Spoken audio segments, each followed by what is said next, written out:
kemudian akhirnya kalau kamu nggak bisa dan nggak mau, masih tidak percaya dengan kemampuan negara kita untuk memberikan makan bergizi gratis kepada anak-anak Indonesia masa depan kita, keluar. Jadi hal ini akhirnya menegaskan bagaimana kemudian sikapnya sebagai seorang presiden. Ya mau gak mau harus patuh lah, kalau gak patuh keluar aja, merasakan berbagai macam dampak dari makan bergizi gratis. Tapi si ayah ini, suaminya ini malah gak makan, malah kelaparan. Dan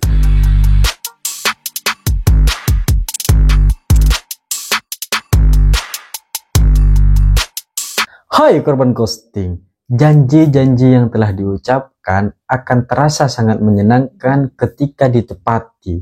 Tapi kalau sampai batal, ini bisa mengundang amarah dan emosi nih. Sama seperti misal kita ingin janjian dengan seorang kekasih untuk kemudian menikmati malam minggu, tapi ternyata dibatalkan karena kita ada tongkrongan lain sama teman-teman. Kita yakin pasti kekasih kita muring-muringan tuh, atau kita yang kemudian dibatalkan janjinya karena sang kekasih sedang jalan sama teman-temannya. Wah, kita juga pasti muring-muringan. Hal-hal demikian sudah terjadi dan sudah biasa dalam proses janji perjanjian.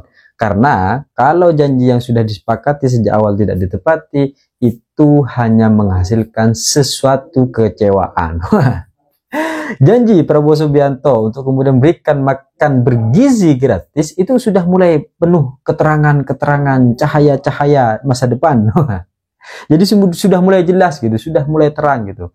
Bahkan terakhir Prabowo dalam sidang kabinetnya menyampaikan bahwa kalau masih ada orang-orang sekeliling pemerintahan yang masih meragukan program makan bergizi gratis, ini mending keluar aja di pemerintahan. Diusir sama Prabowo itu. Gak usah lah, gak usah masuk dalam ruang lingkup pemerintahan, gak usah masuk dalam pemerintahan. Kalau masih gak percaya bahwa negara kita ini dengan segala macam sumber dayanya, baik sumber daya keuangannya, karena makan bergizi gratis ini kan menghabiskan banyak anggaran. Bahkan untuk tahun pertama kali ini itu sudah disiapkan sebanyak 71 triliun untuk kemudian dialokasikan kepada 15 juta anak di Indonesia. Prosesnya akan begitu, bahwa target untuk tahun ini itu 15 juta. Dan setiap tahun akan proses untuk ditambah sampai akhirnya nanti 82 juta, sekitar 900-an gitu kan. Itu akan mendapatkan makan bergizi gratis gitu. Baik anak-anak, ibu hamil. Kita mungkin berpikir, gimana caranya negara ini dapat uang yang banyak itu? Bahkan kita nggak bisa dapat uang itu gitu. Ini terlalu banyak lah makan anggaran dan sebagainya gitu. Kalau masih ada yang berpikir kayak gitu, keluar dari Kabinet Merah Putih. Ini akhirnya hari ini kita bisa melihat bagaimana kemudian ketegasan sikap Prabowo yang selama ini gak pernah dilihat gitu. Kalau selama ini dia slow, santai gitu kan, sekarang nggak, ngotot sudah gitu. Karena mau gak mau dia sudah presiden sekarang, siapa yang gak ikut ya pecat aja gitu kan. Kan kewenangan presiden, hak prerogatif, jadi terserah presiden gitu. Dan dari berbagai macam proses makan bergizi gratis ini ada berbagai macam perspektif yang akhirnya disampaikan. Bagaimana kalau kemudian ternyata ibu hamil, anak-anak itu kan sudah merasakan berbagai macam dampak dari makan bergizi gratis, tapi si ayah ini, suaminya ini malah gak makan, malah kelaparan. Dan ada banyak kekhawatiran misalnya nanti ternyata dari berbagai macam program makan bergizi gratis ini ternyata bahan-bahan baku itu pada naik gitu kan, karena semuanya diborong oleh pemerintahan misalnya gitu. Itu juga menjadi kekhawatiran, sehingga proses atau sistem yang akhirnya nanti diterapkan dalam penerapan atau pelaksanaan program makan bergizi gratis itu benar-benar dipersiapkan dengan matang gitu. Dan sebenarnya masyarakat tidak perlu khawatir tentang bagaimana kemudian negara mengelola itu semua. Apalagi sekarang menterinya kan banyak gitu. Ada percepatan penurunan kemiskinan, sudah banyak itu, badan lembaga itu sudah cukup lah untuk kemudian mengurusi semua itu. Hanya saja apakah kemudian nanti mereka bertanggung jawab untuk hal tersebut.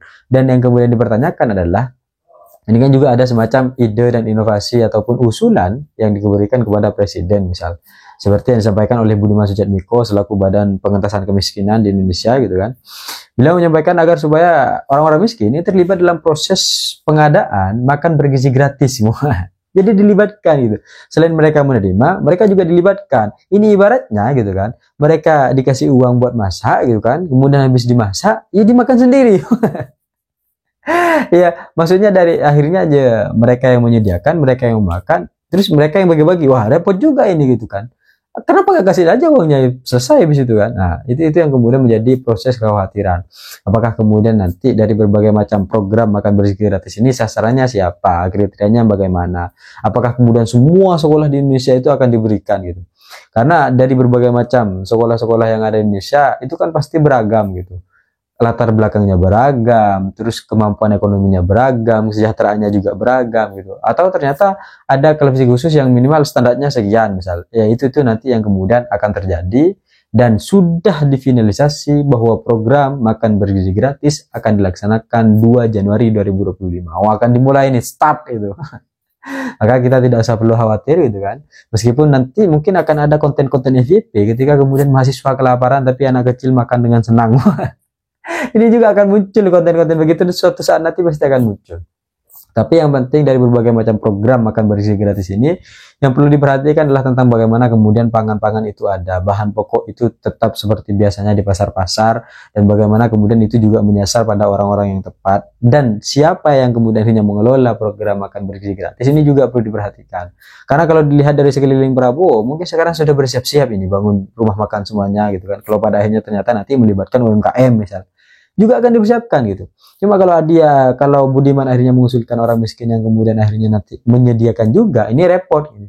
Kalau suatu saat nanti program makan bergizi gratis hilang, ya usahanya juga bangkrut gitu. Sedangkan cicilannya masih banyak misalnya, ya repot juga gitu. Jangan sampai akhirnya dengan berbagai macam gelontoran pemasukan uang yang banyak ini, kita malah semakin manja dan semakin lupa untuk kemudian berdiri sendiri dengan berbagai macam kemampuan yang kita punyai.